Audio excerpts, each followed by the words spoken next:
Good evening friends. आज का अपना टॉपिक रहेगा कोडाइक्यूना सिंड्रोम यानी कि CES। देखते हैं दोस्तों इसमें क्या होता है, क्या क्या इसके लक्षण हैं और क्या क्या कॉम्प्लिकेशंस हो सकते हैं। ये बीमारी के बारे में लोगों को पता नहीं रहता, पेन होता रहता है लेकिन बाद में कोडाइक्यूना सिंड्रोम से डायग्नोज हो जाते हैं। डेफिनेशन देखते हैं दोस्तों। कोडाइक्यूना syndrome CES occurs when the coda icuna, a bundle of nerves at the base of the spinal cord, is compressed or damaged। यानी कि दोस्तों आपकी स्पाइनल कोड के बिल्कुल बेस पे नीचे वाले रीजन पे लंबर के या लंबर या सेक्रल वाले रीजन पे bundle of branches of nerves रहती है। बहुत सारी आपके नसों की ब्रांचेस वहाँ रहती है। पूरी ब्रेन की जब स्पाइनल कोड की नर्व्स वहाँ इकट्ठा होती है तो जो सेंटर बनता है उसे अपन कोडा इक्विना कहते हैं। जब एक कंप्रेस हो जाए या डैमेज हो जाए तो जो बीमारी होती है वो कोडा इक्विना सिंड्रोम कहलाती है। कैसे हो सकता है कि डिस्क कंप्रेस हो गई तो भी नर्व आपकी दब सकती है, उसकी वजह से हो सकता है। इसकी वजह से आपके मूवमेंट सेंसेशन सारे लॉस हो सकते हैं। ठीक है दोस्तों, this can result from number of condition. Herniated disc की वजह से, इन्फेक्शन की वजह से, स्पाइनल सर्जरी भी एक कॉम्प्लिकेशन, सर्जरी आपने कराई है स्पाइनल की, उसकी वजह से भी कोडा इक्विना हो सकता है। कोडा निकर सिंड्रोम आप देख पा रहे हैं वीडियो में दोस्तों। अपन ने जैसा कि आपको बताया वेक व्यू है, ये आपकी ब्रांचेस ऑफ नर्व्स है। यहाँ पे ये ब्रांचेस ऑफ नर्व्स आप देख पा रहे हैं, ये वॉक्स जो बना हुआ है, यहाँ ब्रांचेस ऑफ नर्व्स रहेगी पूरी अपनी। ये तो ये पूरी ब्रांचेस इकट्ठा हो रही है, इसके जस्ट ऊपर पॉइंट बनता है कोडा इक्विना। ठीक है दोस्तों, अब हर्निएटेड डिस्क है, मान लीजिए ये नर्व कंप्रेस हुई, ये नर्व कंप्रेस हुई, ये नर्व कंप्रेस हुई हर्निएटेड डिस्क की वजह से, तो बंडल ऑफ ब्रांचेस कंप्रेस हो जाती है एक साथ। तो नंबर ऑफ सिम्टम्स आपको देखने को मिलते हैं, नंबर ऑफ कंडीशन से जनरेट हो जाती है। क्या क्या हो सकता है, बहुत सारी ब्रांचेस दब गई हैं, बंडल है ना वहाँ पे पूरी बहुत सारी ब्रांचेस दबी हैं, तो क्या क्या हो सकता है। हर चीज़ की नसें आप वहाँ पे, नर्स वहाँ पे है, तो क्या हो सकता है, यूरिनरी रिटेंशन हो सकता है। यानी कि आप पेशाब जा रहे हो, बार बार जा रहे हो, रात को भी जा रहे हो, आप पेशाब करके आ गए लेकिन फिर से लगता है जैसे कि अपना ब्लैडर खाली नहीं हुआ है, दोबारा जाना है अपने को। इस तरह की फीलिंग आपको आती है कि बार बार पेशाब करने वाली फीलिंग आती है। इसी तरह से आपका जो है वो मोशंस के साथ होता है, बार बार मोशंस का आना।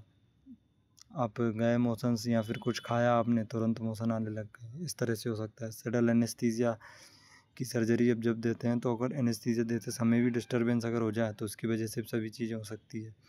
वीकनेस आपके स्पेशली इस वाले रीजन्स पे जो अपन ने पीछे देखा, तो ये वेक वाला जितना भी रीजन है यहाँ भयंकर पेन रहता है, वीकनेस रहती है, पैरालिसिस भी आपको हो सकता है। बटक्स वाले रीजन में आपको कमजोरी लगने लगती है, क्योंकि नीचे नसें जा रही हैं तो पैर ओबियसली दोनों पैर कमज़ोर हो सकते हैं आपके। उनमें जो है सियाटिका जैसी बीमारी जनरेट हो सकती है, क्योंकि सबसे ज़रूरी जो सियाटिका नस है वो भी यहीं से निकल के जाती है पूरे पैर के लिए, वो आपकी डैमेज हो सकती है तो सियाटिका बीमारी भी हो सकती है। सेक्सुअल डिस्फंक्शन भी हो सकता है क्योंकि रीज़न पूरा ये वही है। ठीक है दोस्तों, सिम्टम्स हो गए हैं, आगे कोजेस देख लेते हैं।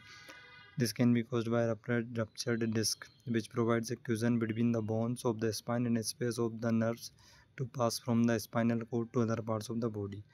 यानी कि दोस्तों मान लीजिए कुछ भी इन्फेक्शन हुआ या फिर हर्निएटेड डिस्क हुई तो उसकी वजह से डिस्क बढ़ी तो नर्व दबी। ऐसी कोई भी कंडीशन जिसकी वजह से नस दब सकती है, वो सारे कारण अपने आ जाएंगे इसमें कोडा इक्विना सिंड्रोम को कोस करने वाले। कोई भी कारण से नस दब रही है तो वो स्पेस कम हो जाएगा ना, स्पेस कम हो गया, बोन का स्पेस बढ़ गया है तो नस का स्पेस कम हो गया है, नस का स्पेस कम हो गया तो नस दब रही है। ट्यूमर हो सकता है, बिल्कुल हो सकता है, इन्फेक्शन कारण हो सकता है, फ्रैक्चर हो सकता है आपकी वर्टिब्रा में, उसकी वजह से हो सकता है। ठीक है दोस्तों, ये सभी कंडीशन है। एग्जामिनेशन इन्वेस्टिगेशन में फिजिकल एग्जामिनेशन से आप पता कर सकते हो, हिस्ट्री आप पेशेंट की ले सकते हो, MRI CT स्कैन सबसे बेस्ट है। CT स्कैन MRI में क्लियर आपको दिख जाएगा हर्निएटेड डिस्क सभी चीज़ें। ट्रीटमेंट क्या रहेगा, एक इमरजेंसी कंडीशन है that usually require surgery to relieve pressure on the nerve. यानी कि दोस्तों सर्जरी करना ज़रूरी है, क्योंकि सर्जरी करके आप जो पोर्शन बढ़ा हुआ है हर्निएटेड डिस्क है या कोई भी कंडीशन है उसको आप हटा के नर्व का कंप्रेशन रिलीज़ कर सकते हो, नर्व को उस बंधन से मुक्त करा सकते हो।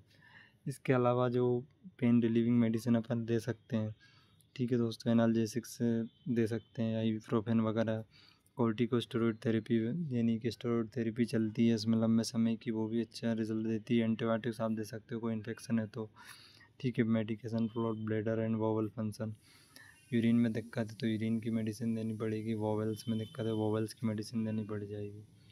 To reduce the risk of CS you can maintain a healthy weight दोस्तों भी ये बहुत ज़रूरी है। वेट लिफ्टिंग करते समय सही तरीके से प्रॉपर करना बहुत ज़रूरी है। वॉकिंग करते समय, एक्सरसाइज करते समय, रनिंग करते समय, ये सेफ्टी मेजर्स हैं दोस्तों। आप किसी भी तरह से लिफ्टिंग नहीं कर सकते हो, किसी तरह से वॉकिंग एक्सरसाइज दौड़ना नहीं कर सकते हो, ये आपका सेफ्टी मेजर्स के रूप में आ जाते हैं, ठीक है। इसके बाद दोस्तों अपन बात करते हैं इसके मैनेजमेंट में आयुर्वेद पॉइंट ऑफ व्यू से। तो स्नेहन स्वेदन के साथ साथ दोस्तों अग्निकर्म विद्यकर्म चिकित्सा इसमें कमाल के ही रिजल्ट दिला देती है। अग्निकर्म विद्यकर्म क्या होता है दोस्तों, जहाँ पे कंप्रेशन रहता है, सपोज ये नीटेड डिस्किंग, यहीं पे अग्निकर्म विद्यकर्म किया जाएगा, उसमें सर्जरी का कोई ऑप्शन नहीं है, मतलब सर्जरी की आवश्यकता आपको नहीं पड़ेगी। जिस प्रकार सर्जरी से अपन इसको निकाल लेंगे उसी प्रकार से विद्यकर्म अग्निकर्म बाहर से ही आपका इस वाले रीजन पे निडल इंसर्ट की जाएगी, यानी कि विद्यकर्म जैसे अपन कहते हैं, वहाँ से इस नर्व से प्रेशर रिलीज़ कर दिया जाएगा। अग्निकर्म के माध्यम से हर्निएटेड डिस्क को जो है वो सही किया जाता है। तो विद्यकर्म अग्निकर्म, इसके साथ साथ स्नेहन स्वेदन बस्ती और समन चिकित्सा भी दी जाती है, लेकिन विद्यकर्म अग्निकर्म इसमें मस्ट है। इसके साथ साथ स्नेहन स्वेदन में भी अच्छे रिजल्ट है और बस्ती चिकित्सा में भी। धन्यवाद दोस्तों, आने वाले वीडियोज़ में और अच्छे आने वाले हैं, तो अपने चैनल के साथ जुड़े रहें, लाइक करें, सब्सक्राइब करें, शेयर करें।